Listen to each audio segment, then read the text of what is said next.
But they are not how the Bible itself teaches us to read the Bible. So here are 6 ways not to read the Bible. Number 1. And by the way, you might call each of these a hermeneutic. Don't get put off by that word. All it means is how you interpret the text. When you hear me say a hermeneutic, just think your pair of glasses. So a few of us here in the room have some glasses on. That's how you look at the world. The question is, what's the lens with which you come to reading the Bible? If you have lenses that are tinted red, everything will look red in hue. So what's the tint with which we read the Scripture? 6 things it isn't. Number 1, the gold mine hermeneutic or approach. The gold mine hermeneutic. In other words, reading the Bible is a vast, cavernous, confusing, dark mine where you might occasionally stumble onto a nugget of inspiration and slap it on a coffee mug. Let me just pause and say, each of these 6 not ways to read the Bible, I have to say, are ways I have erroneously come to the Bible at some point in my life. All right, so this is personal experience that I'm speaking out of here. The result of the gold mine approach, it's just dark and confusing, and maybe you stumble onto something inspirational, is confused reading. Number 2, the hero hermeneutic. The hero hermeneutic.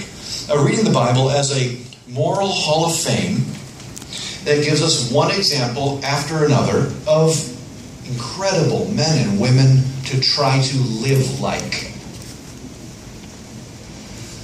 So we read of Joseph fleeing Potiphar's wife, and we say, that's how I want to live. And there's truth to that, for sure.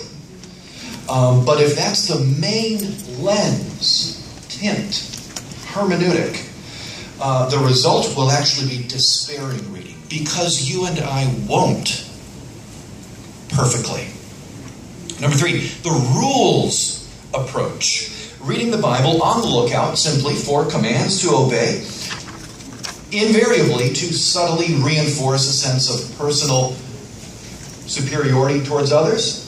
Perhaps that's how we are. We're hardwired in that way. The rules approach. Now, there are commands of God in the Scripture which we are to obey. Don't hear what I'm not saying, as one of my old seminary profs would say. But that's not the main lens, just to look for what we are to do. Number 4, the artifact hermeneutic. Reading the Bible as an ancient document about events in the Middle East a few thousand years ago that are completely irrelevant to my life today. Just historical study. Just learning about other cultures in Israel and Egypt and so on long ago. The result of that would be anxious reading. 5, the guidebook approach. Reading the Bible as a roadmap to tell me where to work, who to marry, what shampoo to use, the daily decisions of your life. Flop it open a Bible, put your finger down, and find some creative way in which that's telling you what to do today. Result, anxious reading. Bored reading was what I meant to say for an artifact approach. It just makes you bored. Who cares? Gold mine approach, hero, rules, artifact, guidebook, and finally, the doctrine hermeneutic. The doctrine approach. Truth, theology. Reading the Bible as a theological repository, a reservoir, a big sack of truth. For me, simply, merely, mainly, to find argument ammunition. To tell others by chapter and verse why they're wrong and I'm right. Result, cold reading. As I say, I would say